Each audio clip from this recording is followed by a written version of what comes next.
tahu kan anak-anak masih butuh kasih sayang, butuh tempat cerita yang dimana itu harusnya keluarga. Sebenarnya pernah coba untuk bunuh diri waktu SMP. Saya bukan apa, lebih baik tidak ada apa-apa, jangan tidak ada mama. Serius. Saya pikir di sini saya masih ada dengan mamaku. Kemana-mana saya dengan mamaku, saya pikir. Titik awal untuk saya menyerah. Di depan saya, di depan mata saya itu orang tua yang sudah memegang pisau, mengancam untuk membunuh anaknya. Itu pacar saya, rela dia temani saya dari nol sampai titik sekarang. 2 tahun saya tidak ketemu mama saya. 1 kali ketemu mama saya. Gimana hidup ke depan saya ini tanpa mama? Aku meninggal dengan gara-gara baca alamat ke saya, tapi mayatnya dibawa ke sana. Bukan dikubur di sini. Sepelan air mataku, sadari waktu akan berlalu. Rindu yang lalu kan jadi satu. Senyumlah bersamaku, sabarlah menunggu, kita akan bertemu di ruang baru.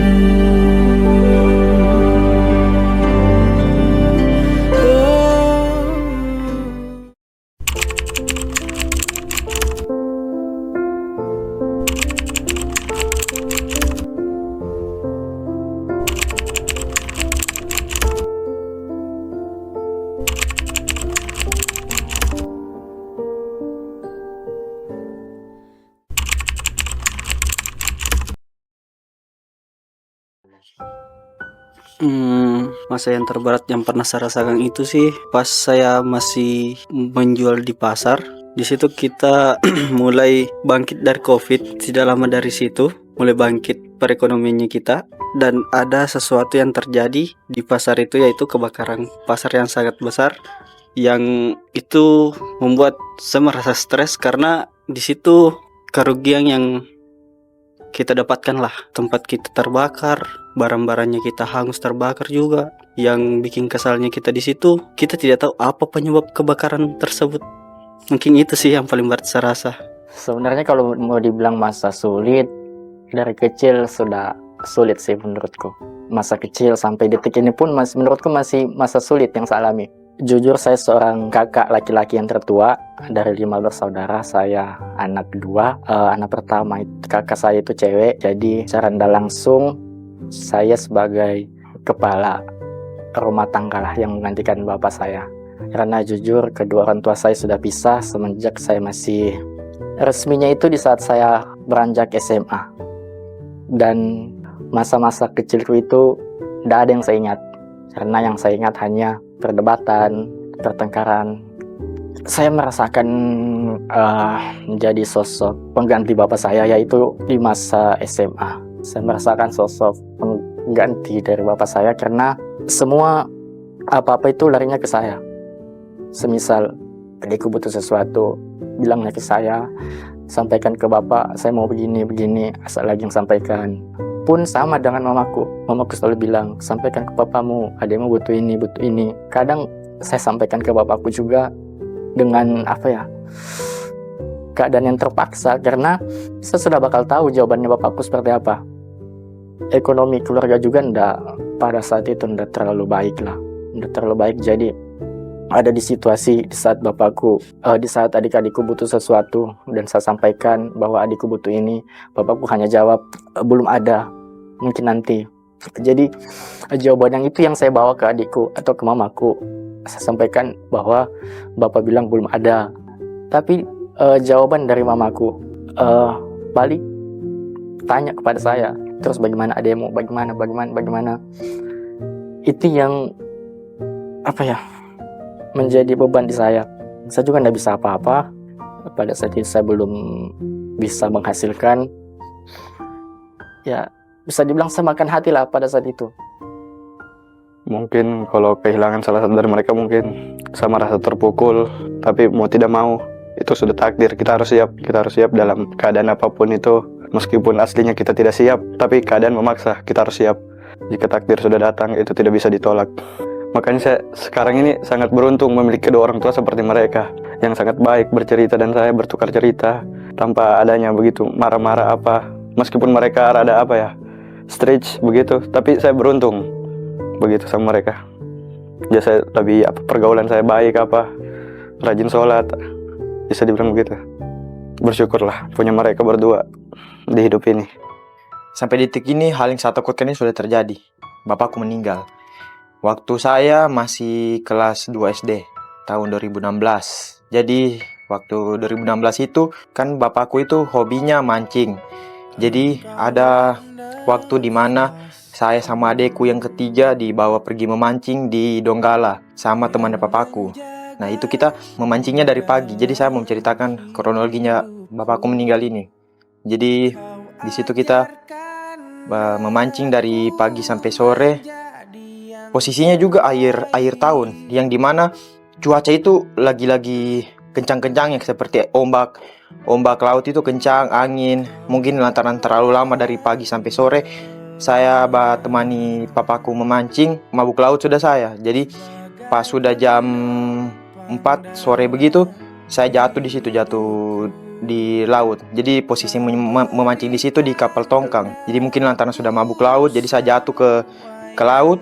Bapakku di situ langsung melompat tolong saya. Tapi karena posisi di situ kan cuaca kencang, angin kencang, jadi ombak itu, dan papaku juga ada riwayat jantung gitu, mungkin pas meloncat itu dia langsung pecah pembuluh darahnya. Jadi pas di laut itu posisiku betul-betul saya tidak tahu sudah bagaimana sudah posisiku di situ, karena pas bapakku melompat dia agak jauh dari posisiku. Jadi tabrak ombak. Pas sudah dia tangkap saya, dia sudah dapat. Saya tiba-tiba lihat papaku itu bakal keluarkan busa begitu dari mulutnya karena sudah pecah pembuluh darah. Jadi saya tidak berpikir negatif. Nah setelah itu sudah ada orang bantu tolong saya naik ke kapal. Papaku juga langsung cepat-cepat pergi ke rumah sakit Undata. Di perjalanan bapakku sudah hembuskan nafas terakhirnya di situ waktu dalam mobil. Pas sudah saya cek, nadinya sudah tidak ada bunyinya, detaknya. Pas sampai di rumah sakit dinyatakan meninggal.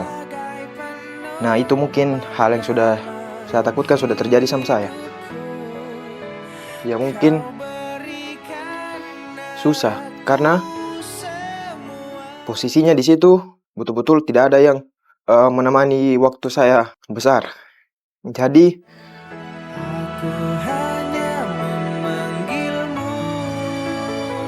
mungkin saya berterima kasih banyak sama mamaku karena sudah bertemani dari kecil sampai sekarang ini. Ya mungkin masalah pertama itu ekonomi. Sebelum papaku meninggal itu, ya kalau mau dibilang kehidupan atau ekonomiku itu lebihlah dari cukup. Tapi pas meninggal papaku, betul-betul ekonomi itu langsung berubah. Mamaku itu berusaha keras bagaimana caranya anaknya berempat itu bisa sekolah, bisa hidup, bisa makan. Jadi di situ mamaku betul-betul berpikir bagaimana anaknya ini bisa sekolah lancar. Karena kalau jujur, waktu meninggal papaku itu, keluarga dari papaku itu ambil mayatnya dibawa ke Ampana, bukan dikubur di Palu sini. Jadi kita kalau setiap tahun itu membahas ziarah kubur, kalau betul-betul di situ tiada uang atau apa, kita hanya bisa kirimkan doa saja. Tidak bisa kita bahas ziarah ke sana karena jauh. Dan itu hal-hal yang paling saya benci. Bapakku meninggal dengan gara-gara bahas selamatkan saya, tapi mayatnya dibawa ke sana, bukan dikubur di sini. Jadi setiap mau bahas ziarah kita harus ke sana lagi. Kalau ada waktu kita bisa ke sana, tapi kalau tiada kita hanya bisa kirimkan doa. Itu saja. Jadi karena kayak sakit hati sekali, masa orang tua aku dibawa ke sana, padahal anak-anaknya di sini semua. Kita berempat. Jadi kita susah untuk balik kuburnya, baziar kuburnya. Nah, jujur sih dari SD ini keluarga masih kayak basic, masih ada komunikasi segala macam. Cuma itu berubah semenjak saya masuk di SMP karena Itu pas sekali momen dimana papa mulai pindah dari yang awalnya guru, pindah menjadi kerja kantoran. Semenjak di situ papa mulai pulang-pulang malam. Dari orang rumah memang kayak sama mama juga ndak terlalu akrab, ndak terlalu banyak bicara. Jadi kebetulan mama seorang guru yang mengajar di SMK 1 Biromaru. Terus pulangnya itu nanti kadang sore dekat-dekat maghrib. Jadi papa pulang, mama pulang, terus kakak juga kebetulan itu sekarang ada kerja di US, Amerika. Jadi di rumah tuh sama kakak juga yang kedua itu PNS di sekolahnya, di SMA-nya. Jadi betul-betul itu rumah kosong kalau masih sore begini, makanya itu yang buat saya kayak jarang pulang kalau belum malam. Sampai di rumah juga rumah kosong, nggak ada percakapan. Mulai SMP saya kayak awal-awal kan tahu kan anak-anak masih butuh kasih sayang, butuh tempat cerita yang dimana itu harusnya keluarga. Mulai situ saya kayak awal-awal merasa kayak mungkin begini ya rasanya, kayak nggak ada komunikasi. Cuma saya menormalisasikan itu. Saya mulai terbiasa. Saya pernah ada satu kejadian, tahu kan permainan anak SMA yang pukul-pukul papan kan, yang paling besar itu yang kayak paling bagus. Oke. Pas itu momennya saya pukul, itu papannya bolong, tangan saya tembus ke belakang. Ketahuan sama wali kelas dan harus disuruh ganti. Di situ saya ceritalah gini bla bla bla, disuruh harus ganti papan. Tanggapan mama saya itu tidak ada, flat, cuma main HP. Kayak langsung down, pusing juga mau pikir uangnya ini harus dapat dari mana, karena kebetulan saya juga situ sudah mulai keluar malam walaupun dimarah-marah. Di situ saya mulai berbaur sama anak-anak yang bisa dibilang orang yang tidak ke sekolah. Nah, situ saya mulai cerita ke mereka, bla bla, punya masalah begini, dan bagusnya mereka tuh kayak langsung respon, tangkap, sampai mereka usaha buat kumpul duit PT-PTan itu buat ganti itu papan. Dan di situ papan sudah terganti. Di situ saya mulai belajar, kayaknya teman itu bisa lebih dianggap sebagai keluarga ketimbang keluarga sendiri yang reaksinya cuma begitu ke saya. Masa-masa SMP, saya rasa mungkin karena SMP itu masih pencarian jati diri ya. Jadi dengan keadaan ekonomi keluarga, dengan keadaan keluarga yang gimana ya, kayak jujur saya ini dari anak yang broken home. Papa sering berkelahi, Papa dengan mama sering berkelahi kan. Terus itu sekarang saja papa dan mama kayak pisah kayak gitu. Di masa-masa SMP itu kayak apa sih hidup ini? Kayak apa sih kenapa sih saya dilahirkan kayak gitu sih? Jujur, alhamdulillah saya belum pernah, selama 17 tahun hidup ini saya belum pernah mengalami masa-masa begitu. Saat mendengar cerita teman-teman saya seperti Virus yang kehilangan ibunya, Nadit yang kehilangan ayahnya, Koka kesulitan yang kedua orang tuanya cerai, Karafa kesulitan dalam hidupnya mencari nafkah. Mungkin saya merasa bersyukur, beruntung bisa hidup, dan merasa tidak pantas untuk mereka. Lebih ke arah bingung, tidak tahu ngapain. Kayak masa depan itu, aku malah bertanya sama diri sendiri, apakah ada masa depan bagiku? Kayak gitu. Kayak bagaimana ya? Apakah kayak sedangkan saya kerja di sini aja kayak itu kayak saya berterima kasih kepada diriku sendiri karena sudah kuat untuk menjalani masa-masa sulit itu sih sebenarnya. Jujur, saya jujur sekali, untungnya saya ketemu dengan orang-orang yang membantu saya untuk menyadarkan saya bahwa nggak apa-apa loh dengan keadaan begitu, kamu bisa punya masa depan. Aku juga bersyukur sekali juga bisa ketemu satu komunitas, kayak komunitas gereja, itu kayak membuatku kuat sih, kayak nggak apa-apa kalau ada Tuhan, biarpun keadaan seperti apapun juga ada Tuhan yang selalu menyertai gitu sih. Hal yang paling kita takutkan itu dari kebakaran itu, 1 minggu dari situ kita mulai bangkit lagi menjual di pasar walaupun dalam keadaan tempat yang seadanya. Kita di situ sampai malam kita begadang untuk jaga toko saja karena kita takut tempatnya kita lagi terbakar begitu. Dan orang yang paling berarti di masa-masa sulit saya itu yaitu pacar saya. Rela dia temani saya dari nol sampai titik sekarang ini. Saya hanya takut kehilangan orang tua. Walaupun saya tahu orang tua saya itu lagi tidak baik-baik, saya tidak bisa bayangkan semisal mereka tidak ada, bakal sekosong apa saya nanti. Sedangkan saat ini, saat saya tinggal dengan mama saya, bapak saya sudah tidak dengan kami, terasa berat karena semua beban yang ada di saya, apa ya? Saya itu kadang pengen bilang ke bapakku,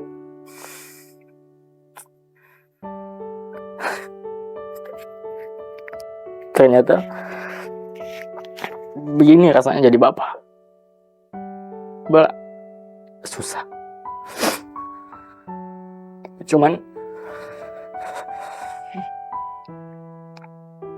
ya, yang saya sayangkan itu kenapa di saat ya saya merasa masih belum siap untuk menanggung beban yang sebesar itulah. Ada sih, waktu meninggalnya mama, saya di situ keadaan masih kecil lah, belum dewasa, kelas 1 SMP. Saya ditinggalkan orang tua saya dengan keadaan masih perlu dididik begitu dan sama orang tua. Tapi dia sudah tidak ada. Mama saya itu meninggal dari 2019 kayaknya, karena kena penyakit kanker payudara. Dia berobat sudah 6 tahun. Terus tidak ada juga sembuh-sembuh, sempat operasi, sempat keluar kota untuk berobat, tidak ada juga. Namanya juga ajal tuh, tidak tahu. Saya di situ sangat sakit sekali. Dan mama saya sudah tahu dia itu akan pergi. Saya dan kakakku pertama tuh di Palu. Mamaku kasih tahu sama bapakku, ambil anak-anakmu di Palu sana. Kalau tidak, kau akan menyesal. Di situ bapakku hari itu juga berangkat ke Palu dengan keadaan bawa mobil full tangisan, hampir celaka juga karena jemput anaknya di Palu untuk lihat mamanya di sana sakit. Terus sudah diambil sekitar 2 tuh, saya dan kakakku bawa ke Sinjai 1 minggu lah di sana. 1 minggu bicara sama mama, cerita 1 minggu lebih.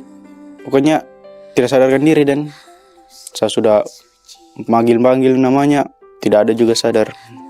Dia sempat tunggu tanteku dari Makassar turun ke Sinjai, baru dia meninggal. Tanteku dari Makassar ke Sinjai datang, sudah sampai di Sinjai, sudah sampai di rumah. Dia sempat bersih-bersih, habis itu dia masuk kamar sama mamaku. Dia pegang tangannya mamaku. Di situ nafas terakhirnya mamaku. Dia sudah tidak ada. Nah, di situ saya juga sudah kosong otakku.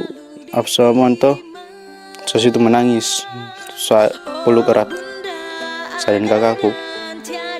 Pokoknya situ hancur apa-apa situ.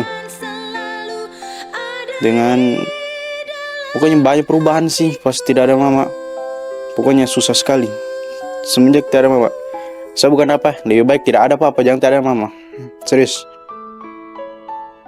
Karena mama itu kasih sayangnya tinggi toh. Apalagi kita ditinggalkan masih kecil dan keadaan masih untuk masih butuh dian dan dibimbing, tapi kita sudah tidak ada. Itu kakakku untung sekali, dia dari kecil sampai lulus SMA dapat kasih sayang orang tua sama mamaku. Sedangkan saya kasihan, itu pun jarang saya lihat mamaku. Saya kelas 1 sampai kelas 4 SD saja sama mamaku. 5 sampai 6 saya dikasih tinggal mamaku. Kelas 1 SMP saya dikasih tinggal meninggal selamanya sampai sekarang. Berarti saya ketemu sama mamaku, ya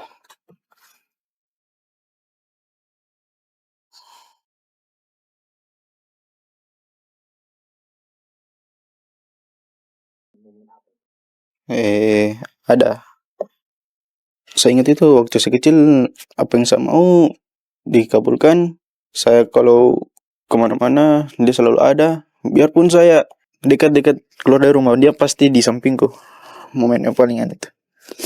Dia tidak mau hindar dari saya. Saya pikir di sini saya masih ada dengan mamaku. Saya kemana-mana saya dengan mamaku. Saya pikir tetap mamaku menjaga saya. Meskipun saya tidak bisa lihat, tapi dia melihat saya. Oh, ada. Di saat dia berbicara dan saya berdua, itu di posisi di kamar, berdua betul-betul. Iya, di kamar. Dia bilang, "Ferus, coba sini dulu, papa mau cerita." Nah, sudah cerita dulunya tentang masih ada mama begini. Tapi saya tidak kuat. Saya lebih memilih untuk tidak mendengarnya. Saya tidak sanggup. Jadi saya tidak tidak dengar sampai habis bicaranya bapakku. Karena saya tahu saya tidak, kalau soal mamaku saya tidak kuat. Masih ada mama, ya beruntung sekali. Saya kasihan kecil, cuma sampai kelas 4 SD bertemu mama saya. Itu pun sampai kelas 5, kelas 6 SD, 2 tahun saya tidak ketemu mama saya. Satu kali ketemu mama saya,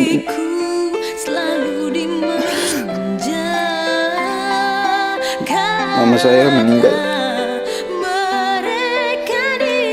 Dan mulai dari situ saya sudah hancur hidup saya. Saya merasa, gimana nanti hidup ke depan saya ini tanpa mama.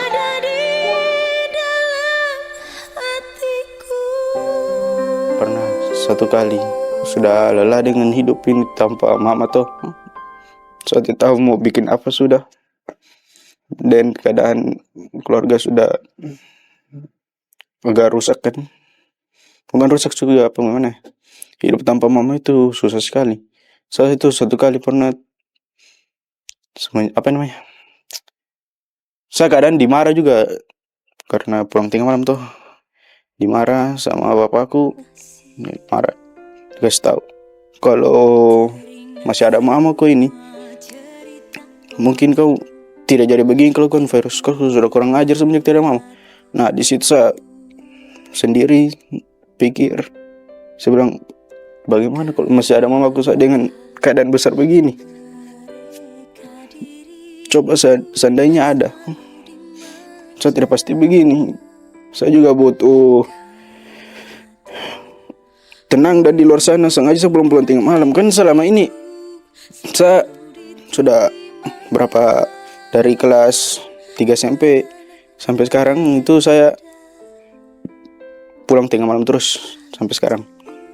Karena saya butuh tenang kan. Saya butuh sama teman-teman untuk bercanda-canda, untuk tidak membawa kan, untuk melupakan yang hal ini.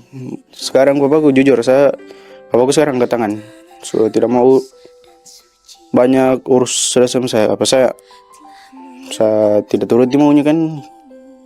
Jadi saya pikir, coba masih ada mama, masih ada ibu, saya tidak akan begini. Saya tidak akan rusak seperti ini. Ya, mau di apa?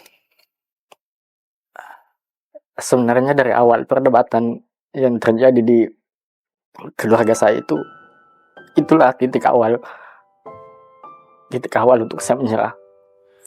Karena di depan mata saya itu, sebagai anak melihat orang tua yang sudah memegang pisau mengancam untuk membunuh anaknya.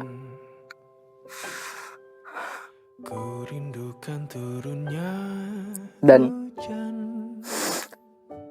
Saya juga bersyukur punya tante, om, dan pada saat itu masih ada nenek saya. Jadi kami sempat nginap di rumah nenek saya. Bisa dibilang saya tinggal dengan mamaku di rumahnya mamaku itu nanti saat kerja ini. Karena dulu semenjak saya belum kerja, masih kuliah, saya itu tinggal di rumahnya nenekku. Karena saya lebih nyaman di sana, saya lebih, ya itu tadi saya pengen sendiri, saya mau keluar dari masa-masa perdebatan, saya mau menghindari itu, saya tidak mau ada perdebatan atau apapun itu yang buat masalah, saya tidak mau. Saya mau hindari itu, sekecil apapun itu saya tidak mau ada di hadapan masalah itu. Makanya saya menjauh ke rumahnya nenekku, dan hanya saya yang di situ. Hanya saya yang di rumahnya nenekku sampai nenekku meninggal pun saya masih di sana. Sedangkan tanteku yang sudah menikah saya masih di sana. Tapi di saat saya sudah kerja, saya rasa juga jauh. Ya, saya memutuskan untuk tinggal bersama mamaku di Palu sini, lebih dekat bersama adik-adikku, kakakku.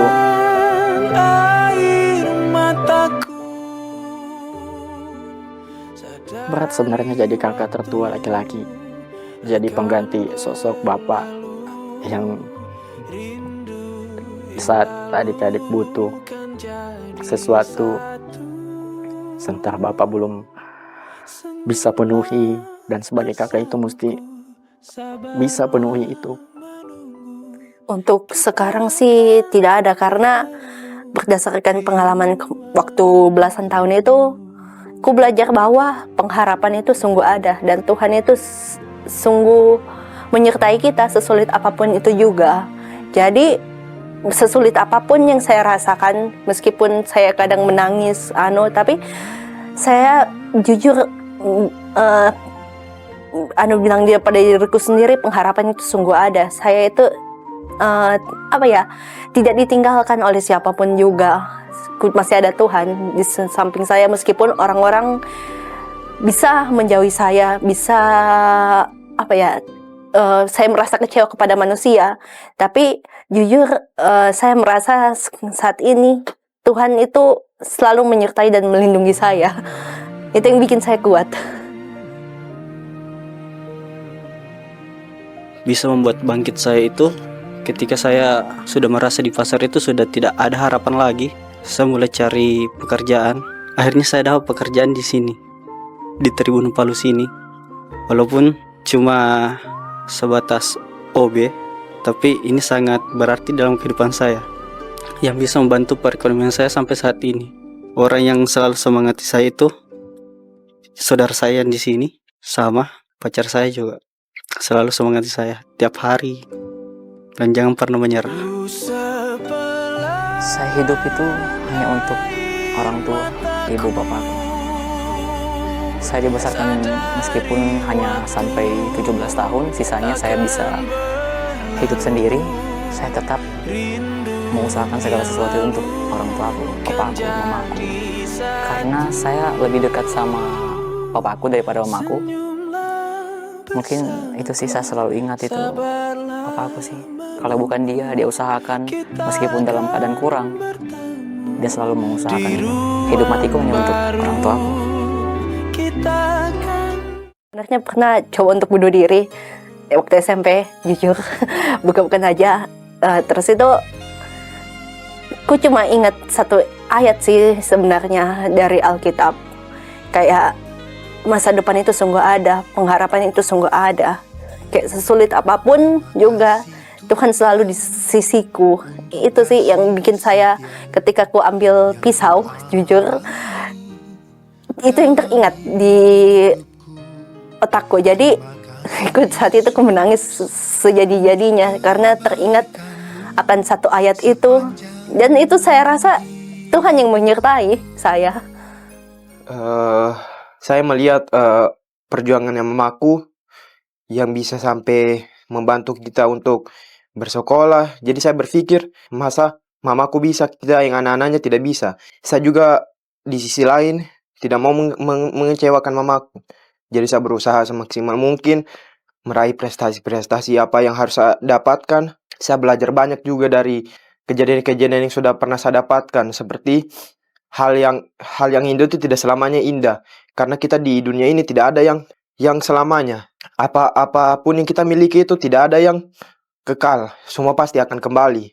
Seperti papaku yang tiba-tiba meninggal, dan dulu awalnya yang saya kehidupannya lebih dari cukup lah, tetapi ada waktunya juga itu semua akan kembali. Itu saja sih, jangan terlalu berharap. Terima kasih. Sebelum dia pergi, 1-2 hari sebelum dia pergi, dia bilang titip Virus sama Fauzan, mama titip pesan, jaga papa, jangan membantu orang tua, ikuti saja katanya papa mau, iya saja, jangan dibantah, terus semangat, sukses selalu Virus, mama bisa harap.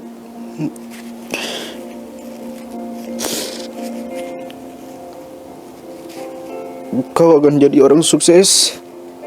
Jangan menyerah. Jalani hidup Virus. Apa di situ dia bilang mama tidak lama lagi. Saya tidak tahu sih apa maksudnya. Kan saya masih kan. Tapi cuma itu saya ingat saja.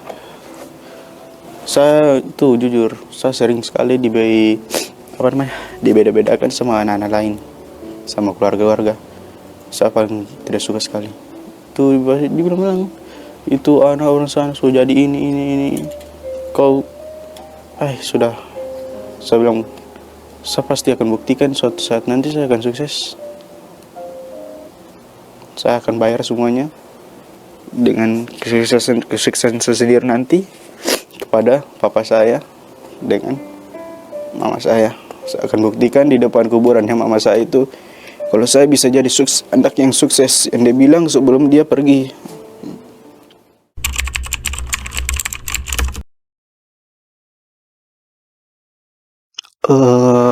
Mungkin pelajaran yang saya dapatkan dari musibah-musibah yang sudah terjadi kepada saya itu, di situ memang kita diuji sama Yang Maha Kuasa kan. Di situ saya bersyukur, saya dikasihkan kesabaran, disuruh kuat dalam situasi yang begitu. Disinilah peran Yang Maha Kuasa itu sangat berarti bagi saya. Pasti ada jalannya untuk bangkit.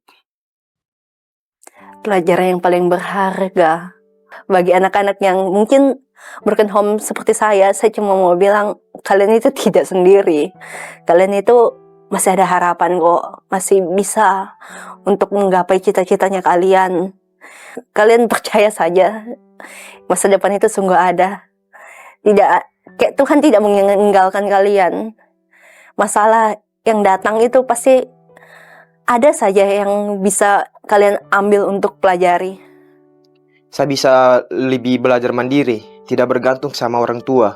Dan juga saya, orang tuaku, bapakku sudah tidak ada, saya bisa lebih mandiri juga. Jadi saya berpikir, kalau saya begini-begini terus, tidak ada hal yang berguna buat kedepannya. Sebelum orang tua aku meninggal, saya harus sukses dulu. Harus membanggakan orang tua saya.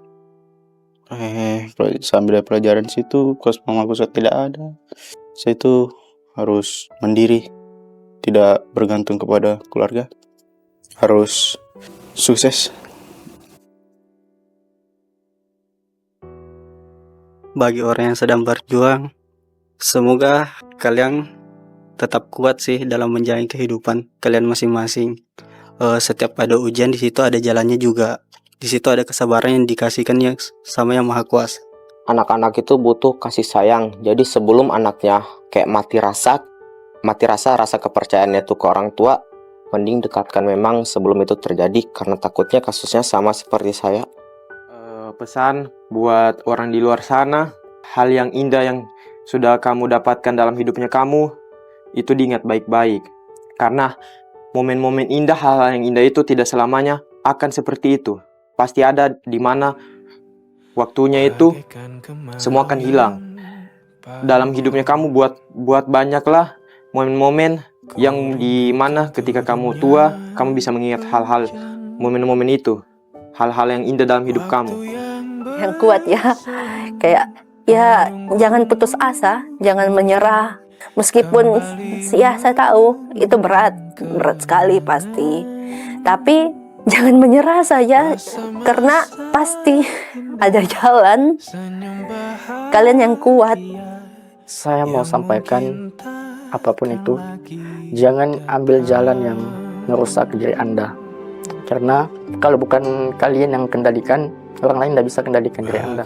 Mesti dari Anda sendiri yang kendalikan. Kalau Anda sudah berpikir untuk merusak, untuk apa saya hidup, Anda jadi orang yang gagal. Yang Anda perhatikan adalah saudara Anda kalau ada. Kalau tidak ada saudara Anda, perhatikan masa depan Anda. Masa depan Anda itu banyak.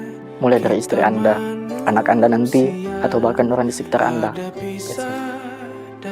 Ya, begitu kalian itu yang masih ada mamanya sangat beruntung sekali. Ya, kan biasa anak muda itu tuh suka sekali bantah orang tua, apalagi mama. Jangan bilang jangan, kamu pasti akan menyesal di akhir. Serius, kamu pasti akan menyesal. Sepelan air mataku, sadari waktu akan berlalu. Rindu yang lalu kan jadi satu. Senyumlah bersamaku, sabarlah menunggu. Kita akan bertemu di ruang baru.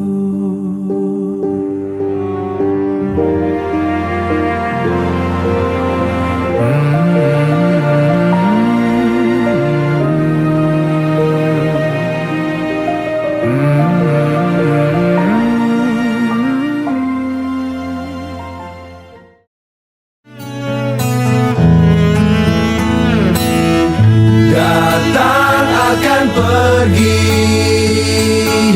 lewatkan berlalu. Ada kan tiada bertemu, akan berpisah. Awal kan berakhir, terbitkan tenggelam. Pasang akan surut, bertemu akan berpisah. Hey, sampai jumpa di lain